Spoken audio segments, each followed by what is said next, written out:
you know what time it is? Exactly. Yeah, exactly 3 hours till lunch. Is that all you ever think about? No. Sometimes I think about you. Oh. But then I can't eat lunch. Don't you want to see what I got? Big deal. I get 2 of them. No, my new digital watch here. You see, it tells you the time exactly right up to the second. It is now 9:08, 47, 48, 49, 50. Morning. 1, 2, 3. Jerry's learned to count. 5, 6. You must be very proud. No. See, I was showing Carol my new digital watch. Ah, you haven't seen my new tape recorder. Has 3 speeds, has an automatic counter, and a lifetime battery. Yeah, well, you see, this baby not only gives you the time, the day, and the date, but also tells you the temperature and the wind velocity. Did I show you my new paperclip holder? It holds paper clips. Has battery recharger and extra long mic cord. Would you like to see the stapler to end all staplers? I'm leaving. Ah, incidentally, the barometer is rising. Oh, let's run. Well, I can't, Carol. I'll have to get ready for my group. Oh, your group's in there already, Bob. You're late. I am. What time is it? Did I hear someone say, what time is it? What time is it, Jerry? It is exactly 78 degrees. Well, good morning, Dr. Hartley. Do you know what time it is? No, I don't, but it's getting warmer. Typical vague psychologist answer. Well, I'm sorry I'm late, but let's pick up where we left off last time. Oh, great. Yeah. Where were we? I was telling how I won World War II. I thought you were a cook in the Marines. The Marines travel on their stomachs. That's probably why it took them so long to get to Iwo Jima. What's that thing? Oh, this is my new tape recorder. I thought we'd start taping some of our sessions. This smacks of Watergate. What comes next? Steaming open our mail? I didn't mean to stir up such a hornet's nest. I just thought it might be interesting to see how we interrelate as a group. No, I'm not sure I want anybody listening to what I say. Don't worry, Mr. Hurd. Nobody listens to you. That's good. How do we know those tapes won't fall into the wrong hands? There are people who would pay a lot of money for the secrets of Emil Peterson. I wouldn't give you a plug nickel. Well, you're just going to have to trust me. I wouldn't be careless with this machine any more than I'd leave my notebook lying around.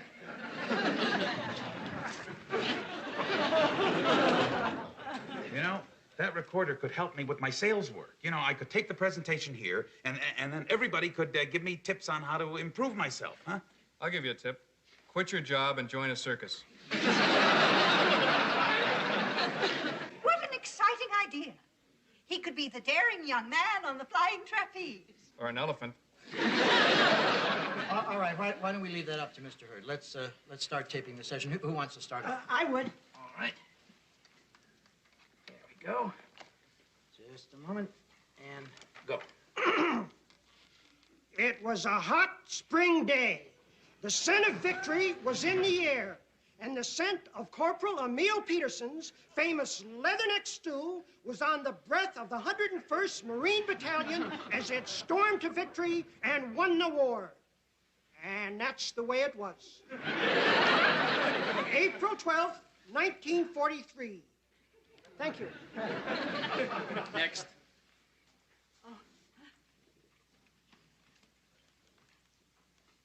Hello? Why don't you go with that thought, Mrs. Bakerman? Hello? Anything that's on your mind, anything that's bothering you.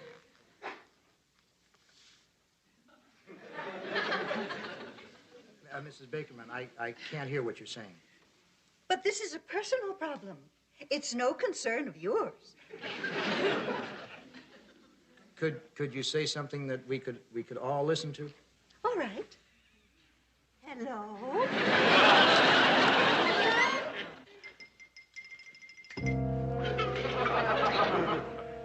Bob, what are you doing? Nothing.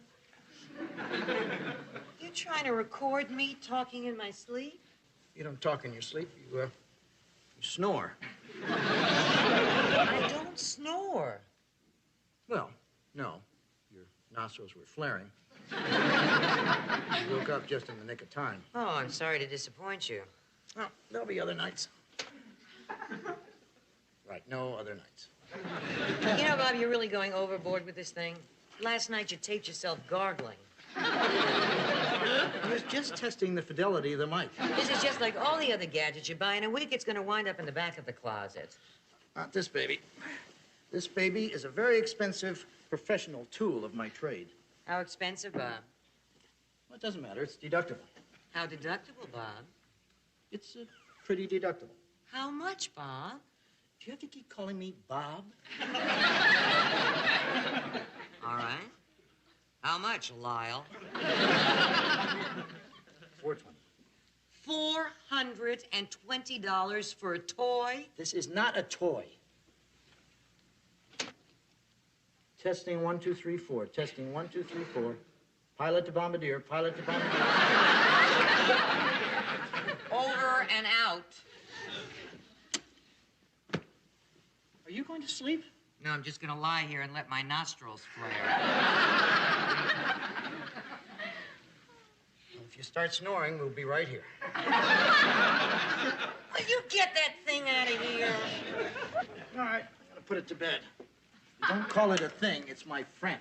Well, then why don't you pour it a warm glass of milk?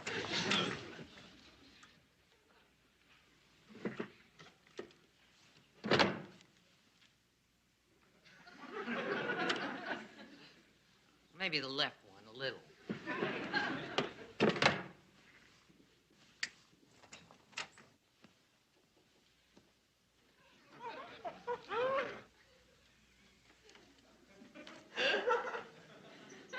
Good night, Emily.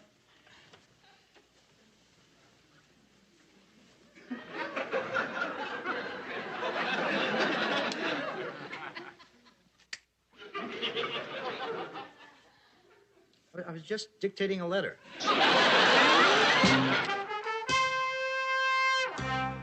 Hi, dear. How was your squash game? Confusing. I should have brought along my tape recorder. You could have recorded the sounds of sweat.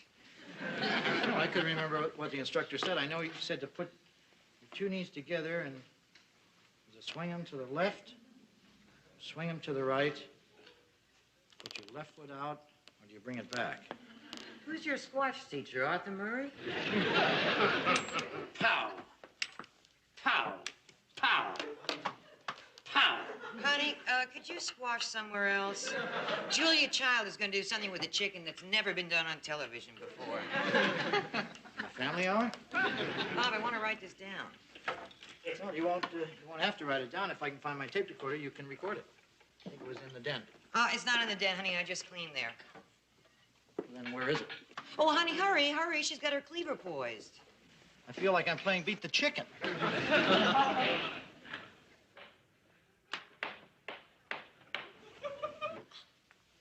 No, it isn't there. Oh. Is that a chicken? Used to be. Well, I can't find it anywhere. Good. Maybe it's in the kitchen. Yeah, look in the freezer.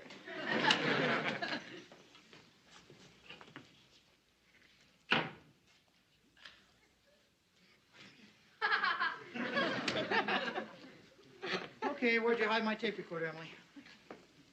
What? You hid my tape recorder so I couldn't prove that you snore. Oh, Bob, don't be ridiculous. Well, then where is it? Well, you probably mislaid it. I've never mislaid anything in my life. What about the time you drove off with the briefcase on top of the car? That wasn't mislaid. I knew exactly where it was. Honey, it's probably in your car or in the office. Uh-uh. It's been stolen. Oh, Bob, who would steal it? You want to search me? You wouldn't be foolish enough to have it on you. Oh, honey. Why would I be helping you look for it if I'd taken it? All right, for argument's sake, let's assume you didn't steal it. Well, I'm going to assume that. Then who did steal it? Well, why stop at accusing your wife? Why don't you accuse your best friend? Jerry does have shifty eyes. Did you see what Julia Child just did to that chicken? No, I was being grilled. Oh, well, you're luckier than that chicken. Where is it, Howard? I don't know. Howard, you know, it isn't right to take somebody else's property. I want it back. Oh, I'm sorry. Here's your pen. That isn't what I meant. Oh.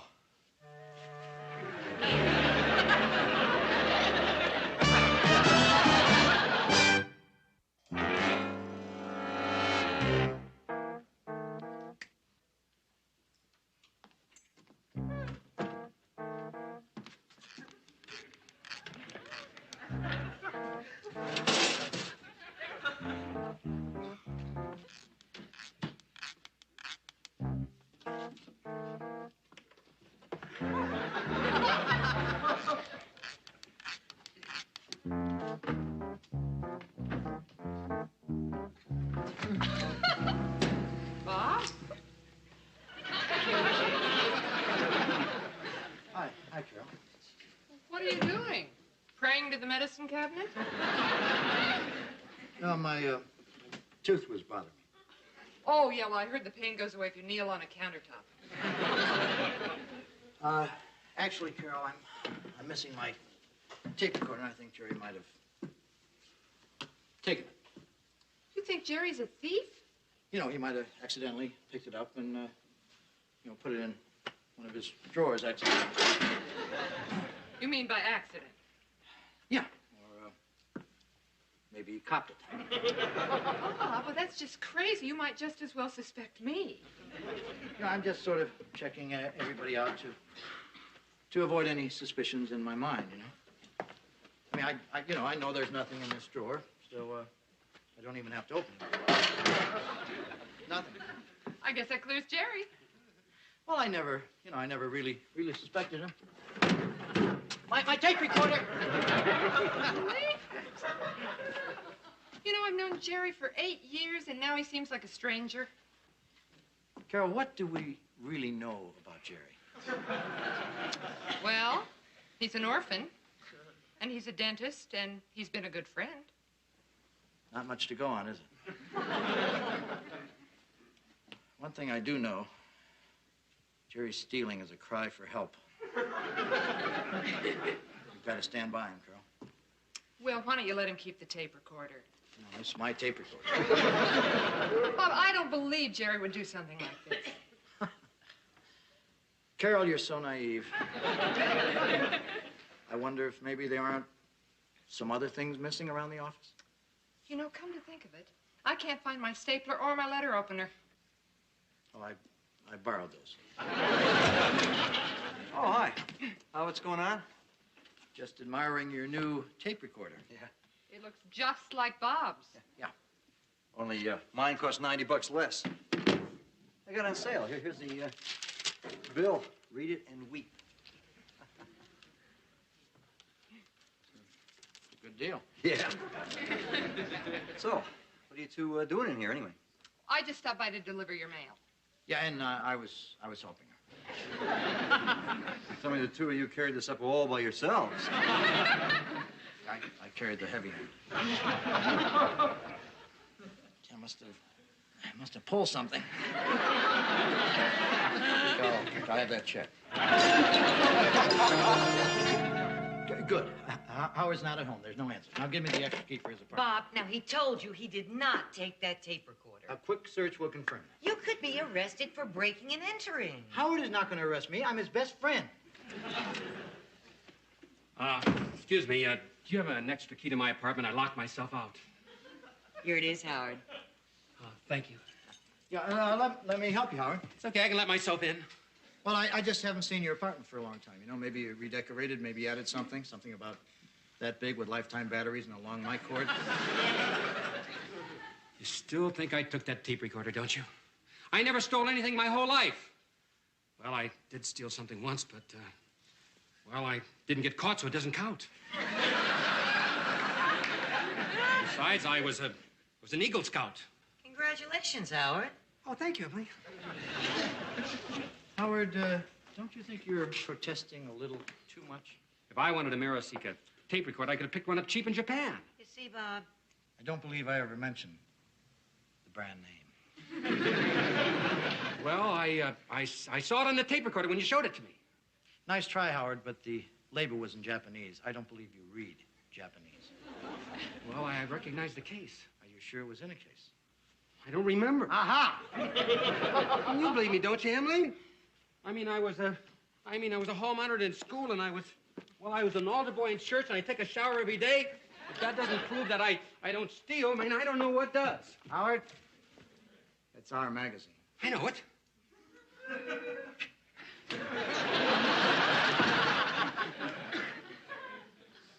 All right, I don't believe Howard took it.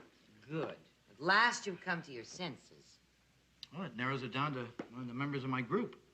Well, you're a psychologist, Bob. Have them arrested. See, that's easy for you to say, Emily. You've never had anything stolen. Oh, that's not true, Bobby. You stole my heart before you started acting like an idiot. Well, I may be acting like an idiot, but I have a reason. Idiots don't need reasons. Well, this idiot does. And it's a very good reason. It happened in my childhood. You fell on your head? I used to have a harmonica, and I could play Pop Goes the Weasel like one of the harmonicats. Oh, yeah? Which one? I don't know. The one that played the real long one. Oh, Al. It doesn't make any difference. And one day I came home from school, and it was missing. And I figured my best friend, Herb Broda, stole it. And my mother said I had just mislaid it. And then I found out the truth. Herbie stole it. No, my mother stole it. She couldn't stand Pop Goes the Weasel. Well, I can understand that. I guess that's the reason I'm acting like an idiot. Sorry if you think it's irrational. Oh, honey, I understand. Don't you feel better talking about it now? Yeah, I do feel better. Oh, good. My mother hasn't been over here lately, has she? You're probably wondering why I called you all here today. Why? It's our regular session. Right. Are you feeling okay, Dr. Hartley? Sure, I'm fine. It's just that my tape recorder has vanished, and I thought maybe one of you made a mistake and took it home with you. You know, maybe you got mixed up and thought it was your coat or your purse. You think one of us took it? I didn't say that. He thinks one of us took it. Why don't you get out the rubber hose? When I was in grammar school, someone stole my teacher's paperweight. And my teacher said that she was going to leave the room, and she hoped that the paperweight would be back on her desk when she came back. We could try that. While she was out, someone set fire to her desk.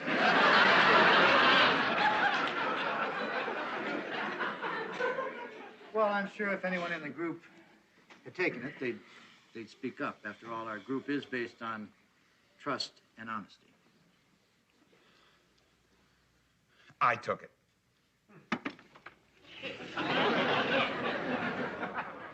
You, Mr. Hurt? I can't help myself. I've been stealing gadgets for years. You know, they won't allow me in an appliance store anymore. I'll call the fuzz. Sit down, Mr. Hurt. Go ahead and call him, Mr. Carlin. A person like me should be removed from society.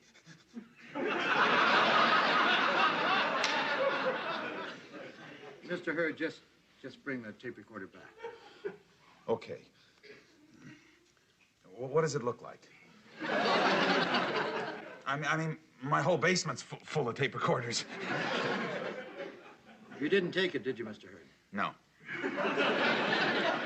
Yeah, I was covering for Mrs. Bakerman. I thought she took it. I think it was Mr. Carlin. Peterson's built like a thief. I still think it's Hurd. All right. Can we go on with our session? And if anybody feels unusually guilt-ridden about any particular thing, we'll stop and discuss it at that particular time. Where are my knitting needles? I took them. Look, I can't take any more of this. I'll write you a check for the tape recorder. Look, Mr. Carlin, this is my problem. I'll handle it. How much is it? $420. You're right, it is your problem. You could write me a check for my knitting needles. Look, can we try to get going on the session? Where's my notepad? I took it. I know how we can find out who the crook is, we'll give everybody a lie detector test. I have a better idea. Let's vote.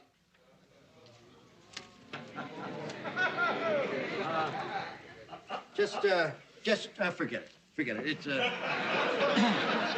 it's a stupid machine, and I really didn't like it that much anyway. What's that cord hanging out of your coat sleeve? Oh, that's something new. This is a raincoat microphone. Can we get on with the session? How can we get on with it? Our group's based on trust, and you don't trust us. Well, I have a confession to make. You stole my knitting needles. No, I brought my raincoat down to the office last week. I thought it was going to rain, and it didn't, and I left it here in the recorder's behind my raincoat. It's really kind of funny, isn't it? No. I really feel like a fool. Why don't you go with that, Dr. Hart? There must be some reason you acted like an idiot. You never needed a reason. There is a reason, and a very good reason. It happened in my childhood. I had this harmonica, and someone stole it. I took it.